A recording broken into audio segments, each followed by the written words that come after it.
What's up YouTube? I'm Maxis Supreme and I will be showing you guys my upgraded gaming / streaming PC build, as well as some of the unboxing of the parts that will be going into the build.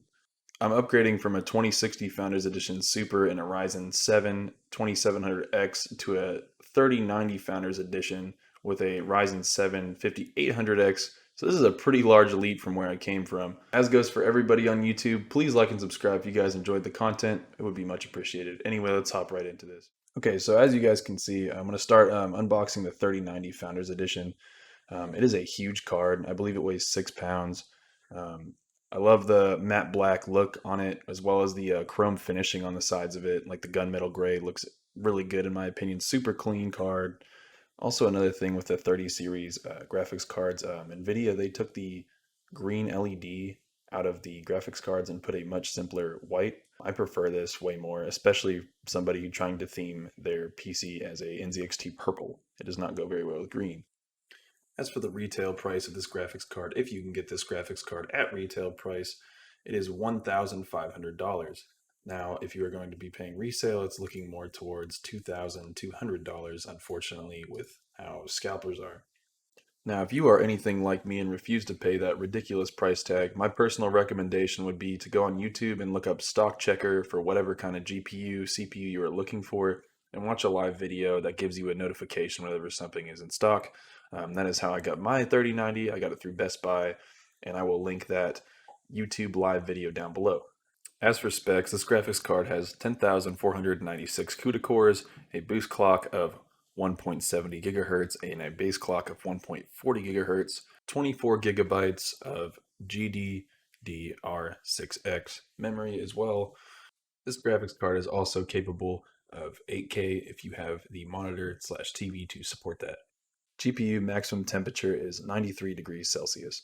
And finally, 350 watts powers this GPU, making your minimum PSU 750 watts. Speaking of power usage, I did have to upgrade my PSU. My old PSU is a 650 watt Antec and could not support the power of the GPU. My new one is a RM850X CORSAIR PSU with 850 watts, of course. I chose this PSU just because of their good ratings Corsair has on their PSUs and their low noise at medium and low operations, as well as the 105 degrees Celsius capacitors that are good for high performance gaming and streaming. I also like the idea of my PSU not exploding when I put new parts in it, so this was an absolutely necessary upgrade. Moving on to the CPU, as I said before, I upgraded from a Ryzen 7 2700X to the 5 Series 5800X, and it was an easy choice. This CPU has a 9% higher turbo boost frequency, which would be 4.7 versus 4.3 on my old CPU. It has a higher 10% critical temperature. Newer PCI Express version, it is 60% faster, I found in a benchmark test.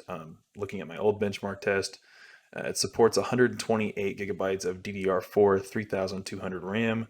It has a larger L3 cache size, 16 megabytes larger. This CPU does get hot, so funny story, I actually did buy a liquid cooler for my PC, and I got the wrong size. I got a Kraken Z73 when I needed a Z63 because the Z73 will not fit to the NZXT case that I currently have. Long story short, NZXT was really cool about it. I got a refund and I got my new NZXT cooler installed into my PC. So to wrap things up, for example, this PC will run my favorite game, Apex Legends, at 1080p at 187 frames average, which is really good coming from an Xbox One that would run barely 60 frames. I am so satisfied with this PC and I'm glad I made the choice. Yes, it was expensive, but man, was it worth it. Please enjoy the rest of the video and I hope you guys have a good day. Thank you for watching.